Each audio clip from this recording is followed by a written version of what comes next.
ओम श्री शक्ति नमः। ओम श्री शक्ति नमः। ओम श्री शक्ति नमः। वायवीय संहिता पूर्व खंड। प्रयाग में ऋषियों द्वारा सम्मानित सूर्य के द्वारा कथा का आरंभ वेद्य स्थानों एवं पुराणों का परिचय तथा वायु संहिता का प्रारंभ। व्यास उपवास। नमः शिवाय सोमाय सगनाय शशुनवे प्रधान पुरुषाय सर्ग इष्ट यंत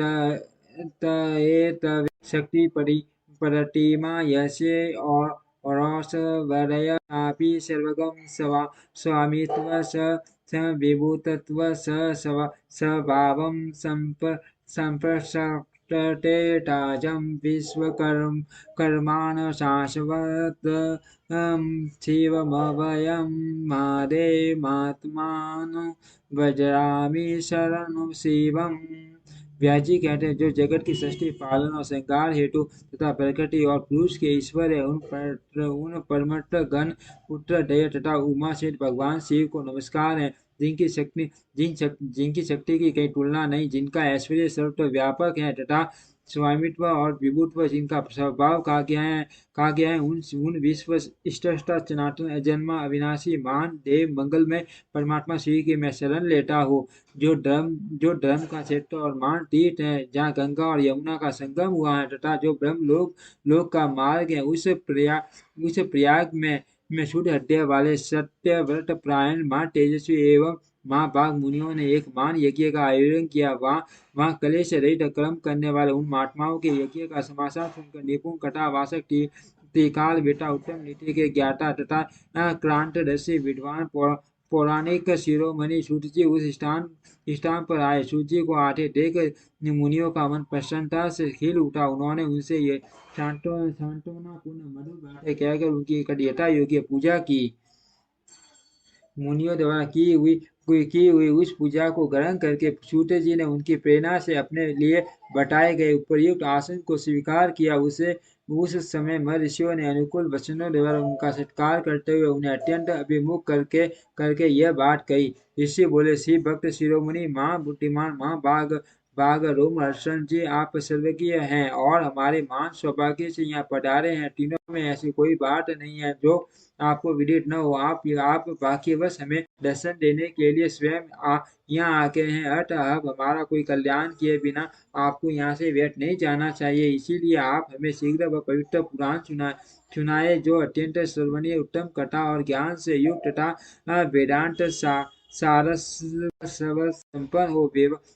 वेदवादी मुनियों ने जब इस प्रकार प्रार्थना की, तब सूर्य जी ने मधुर न्याय युक्त एवं शुभ वचनों से उन्हें इस प्रकार उत्तर दिया। सूर्य जी ने कहा, महर्षि, आपने मेरा सत्कार किया और मुझ पर कृपा की है। ऐसी दशा में आपसे प्रेरित होकर मैं आपके समक्ष महर्षियों द्वारा सम्मानित पुराण का भलीभांति प्रवचन क्यों नहीं करूंगा। अब मैं महादेव जी, देवी पार्वती, कुमार स्कंद, गणेश जी, नंदी तथा सत्यवर्ती कुमार साक्षात भगवान व्यास को प्रणाम करके उस परम पवित्र वेद तुल्य पुराण की कथा कहूंगा, जो श्री तत्व के ज्ञान का सागर है और भोग एवं मोक्ष रूपी फल देने वाला साक्षात साधन है। विद्या के संपूर्ण स्थानों का पुराणों की संख्या और उनकी उत्पत्ति का विवरण दे रहा हूँ। आप लोग मुझसे इस विषय को ध्यान पूर्वक सुने। छह वेदांत, चार वेद मीमांसा, विस्तृत न्याय शास्त्र, पुराण और धर्म शास्त्र, ये 16 विद्याएं हैं। इनके साथ आयुर्वेद, धनुर्वेद, गंधर्ववेद और उत्तम अर्थशास्त्र को भी गिन लिया जाए तो ये विद्याएं 18 हो जाती हैं।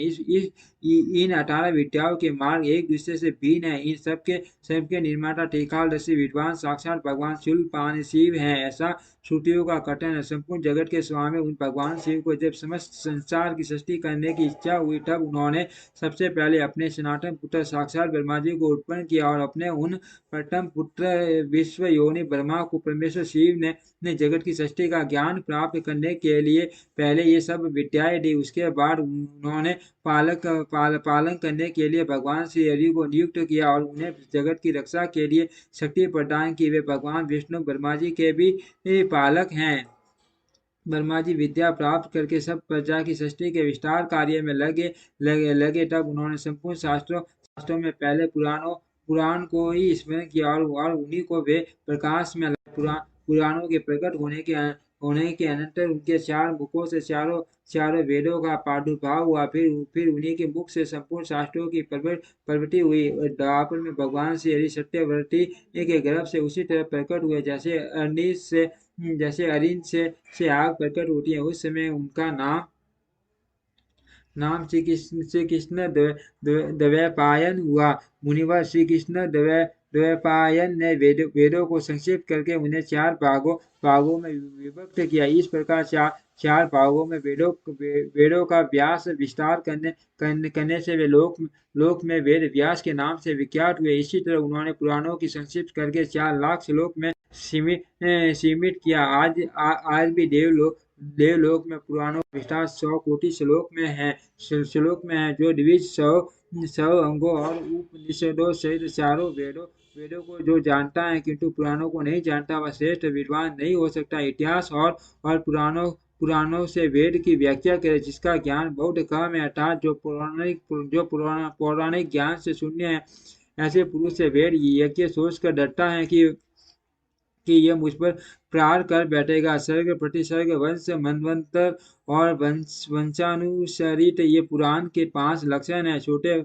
और बड़े के भेद से 18 पुराण बताए गए हैं। ब्रह्म पुराण, विष्णु पुराण, भागवत पुराण, नारद पुराण, अग्नि पुराण, लिंगा पुराण, स्कंद पुराण, क्रम पुराण, गरुड़ पुराण और पंच पुराण, शिव पुराण, भविष्य पुराण, मार्कंडेय पुराण, ब्रह्म वैवर्त पुराण, बारह पुराण, बावन पुराण, मत्स्य पुराण, ब्रह्मांड पुराण यह पुराणों का सर्वोत्तम क्रम है।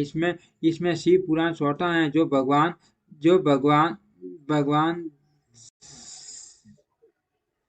ब्रह्म पुराण, पंच पुराण, विष्णु पुराण, शिव पुराण, भागवत पुराण, भविष्य पुराण, नारद पुराण, मार्कंडेय पुराण, अग्नि पुराण, ब्रह्म वैवर्त पुराण, लिंग पुराण, बारह पुराण, स्कंद पुराण, वामन पुराण, कूर्म पुराण, मत्स्य पुराण, गरुड़